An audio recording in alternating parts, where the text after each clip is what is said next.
శ్రీమాత్రే నమ. జయ గురు దత్తాత్రేయ నమ.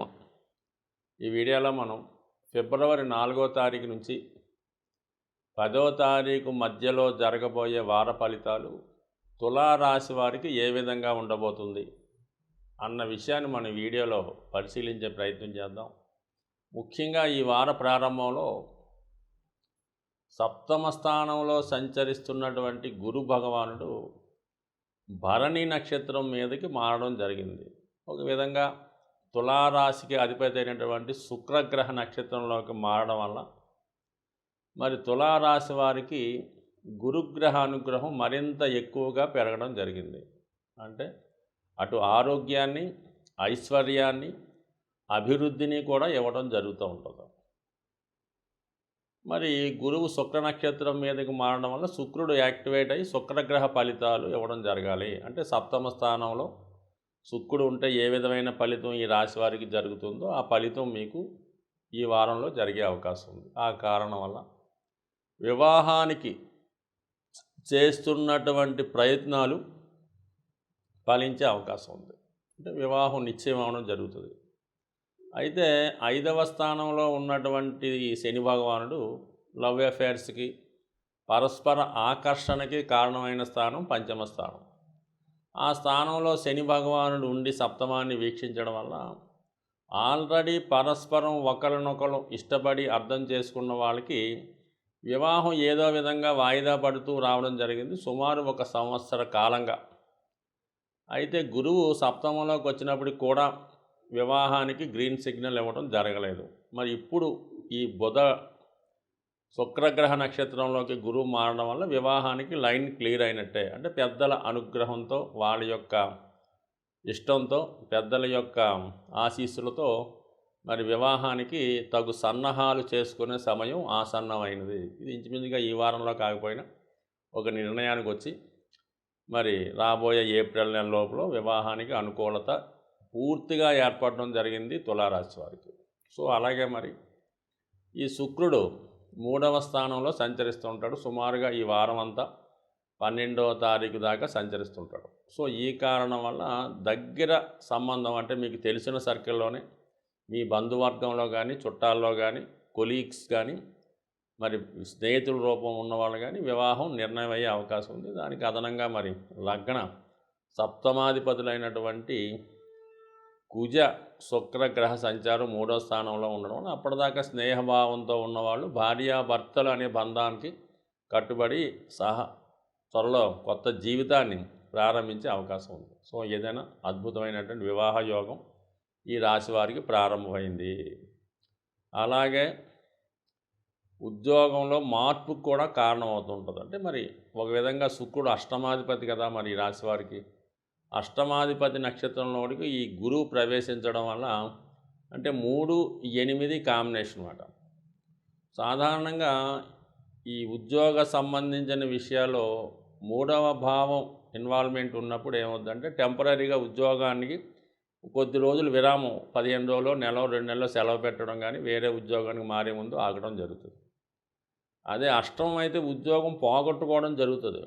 చాలామంది పదవీ విరమణ కూడా ఈ అష్టమ భావం యొక్క ఫలితాలు వచ్చినప్పుడు రావడం జరుగుతుంటుంది. అంటే అష్టమం దశమానికి లాభస్థానం కాబట్టి మరి రిటైర్మెంట్ అయినప్పుడు అధిక మొత్తంలో ధనం వస్తూ ఉంటుంది కాబట్టి ఆ విధంగా అది యాక్టివేట్ అయ్యే అవకాశం ఉంది. కాబట్టి ఈ విధంగా ప్రస్తుతం పదవిలో అనుకోకుండా మార్పు, అంటే ఈ గతంలో చాలా కాలం సర్వీస్ చేస్తుండేవాళ్ళు కాబట్టి రిటైర్మెంట్ అన్నది ఏదో 50, 60 ఆ టైంలో జరిగేది.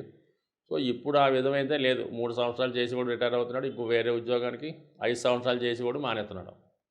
సో ఈ విధంగా ఉద్యోగపరమైన చేంజెస్ ఈ రాశి వారికి రావడం జరిగింది. ముఖ్యంగా మీలో ఉన్నటువంటి టాలెంట్కి, అంటే ఎక్కువ తులారాశిలో సినిమా రంగం వాళ్ళు, మీడియా, టీవీ, అంటే ముఖ్యంగా సెలబ్రిటీ రంగంలో ఎక్కువ మంది ఉంటారు.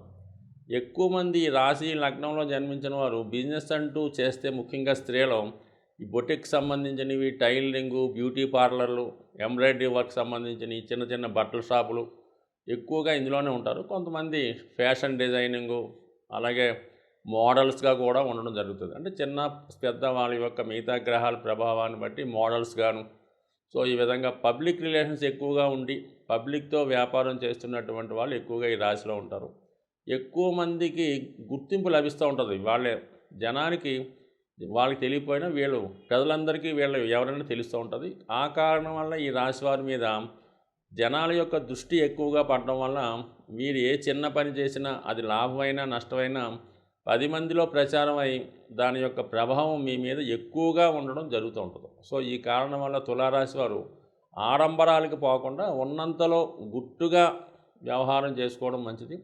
ముఖ్యంగా ఈ రాశివారు ఈ వారంలో వస్తున్నటువంటి అంటే 8వ తారీఖున వస్తున్నటువంటి మాస శివరాత్రి రోజు శివునికి మరి అభిషేకం చేయించుకోవడం వల్ల ఖచ్చితంగా ఈ రాశివారికి ఇది ఈ నరఘోష లాంటిది కానీ ఇతరుల యొక్క ఈర్ష్య నుంచి కానీ బయటపడే అవకాశం ఉంది. బట్ ఏదైనా ఈ వారంలో మరి శనికి ఇష్టమైనటువంటి ఈ నెల ఆ నెలలో వస్తున్నటువంటి మాస శివరాత్రి 8వ తారీఖు ఫిబ్రవరి నెలలో కంపల్సరీగా ఈ రాశివారు ప్రదోష వేళ చేస్తున్నటువంటి శివుని యొక్క మాస శివరాత్రి అభిషేకంలో వీలైతే సంపూర్ణంగా పాల్గొనడం వల్ల కంప్లీట్గా వీళ్ళ యొక్క చికాకులు ఇబ్బందులు తొలగి ఒక ప్రశాంతమైనటువంటి కొత్త జీవితాన్ని వచ్చే వారం నుంచి మొదలెడతారని ఆశిస్తూ, సాధారణంగా ఈ వార ఫలాలు మాస ఫలితాలు చెప్పేటప్పుడు కొన్ని అద్భుత యోగాలు రావడం జరుగుతుంటుంది, కొన్ని ఇబ్బందులు చెప్పడం జరుగుతూ ఉంటుంది. సో ఏదైనా మన యొక్క జన్మ జాతకంలో జాతక పీఠిక మీద ఉన్నవి మాత్రమే ఈ గోచారరీత్యా రావడం జరుగుతుంటుంది. జన్మజాతకంలో లేనివి గోచారం ఎట్టి పరిస్థితులు కూడా ఇచ్చే అవకాశం లేదు. సుమారు ఏదో ఈ మేషరాశి వారికి లాభంలో శని ఉద్యోగం వస్తుంది అనుకుందాం, కానీ వాడి జన్మజాతకంలో కూడా అది రాసి పెట్టి ఉంటేనే శని భగవానుడు ఇవ్వగలుగుతుంటాడు. సో వాడి జాతకంలో వివాహ యోగం లేదు, అసలు వాడి జీవితంలో వివాహ సౌఖ్యం లేదనుకుందాం, వాడికి గురువు సప్తమంలోకి వచ్చినా రాదు, గురువు లగ్నంలోకి వచ్చినా రాదు. అంటే మొత్తం మీద గోచారం అన్నది ఏంటంటే జాతకంలో ఉన్నవి అమలు పరుస్తూ ఉంటాయి. అవి మంచా చెడ్డ ఎక్కువ తక్కువ అన్నది కూడా ఈ గ్రహాలు నిర్ణయిస్తుంటే తప్ప అసలు జన్మజాతకంలో లేనిది గోచారం ఎట్టి పరిస్థితుల్లో కూడా ఇవ్వదు.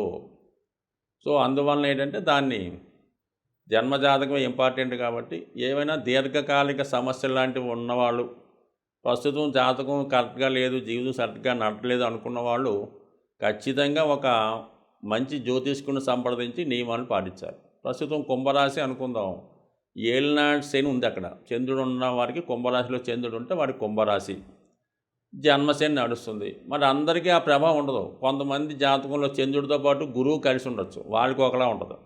చంద్రుడితో పాటు శుక్రుడు కలిసి ఉండొచ్చు, వాడికి ఇంకో విధంగా ఉంటుంది. ఈ విధంగా కొంతమందికి ఆ చంద్రుడి పైన గురువు దృష్టి ఉండొచ్చు, వాడికి కూడా ఈ ప్రభావం తగ్గుతూ ఉంటుంది.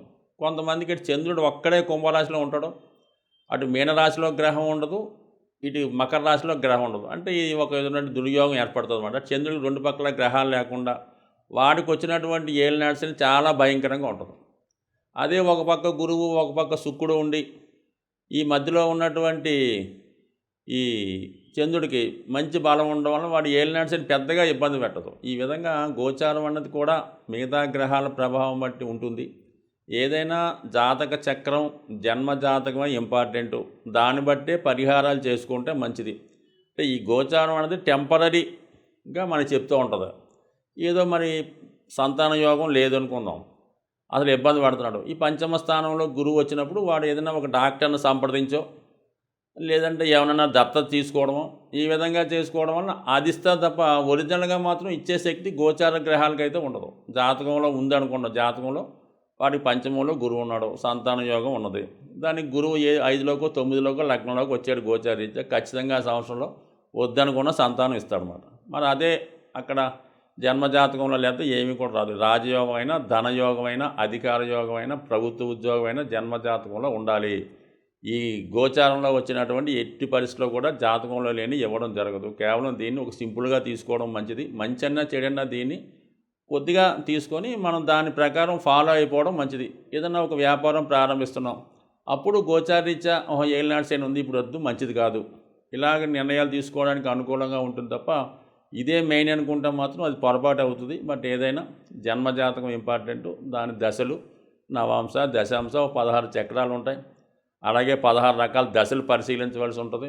అనేక రకాల పరిశోధిస్తే తప్ప జాతకుడికి అసలు ఏంటా అన్నది చెప్పడం కష్టమవుతుంది. దాన్ని కట్టి ఏదన్నా జన్మ జాతకం ఇంపార్టెంట్, ఈ గోచారం అనేది సింపుల్గా తీసుకోండి. బట్ ఏదైనా కొన్ని కాలానుగుణంగా జనరల్గా జరిగే విషయాలు మేము చెప్తుంటాం కాబట్టి చాలా వరకు జరగచ్చు, జరగకపోయినా పెద్ద ఇబ్బంది పడక్కర్లేదు. స్వస్తి.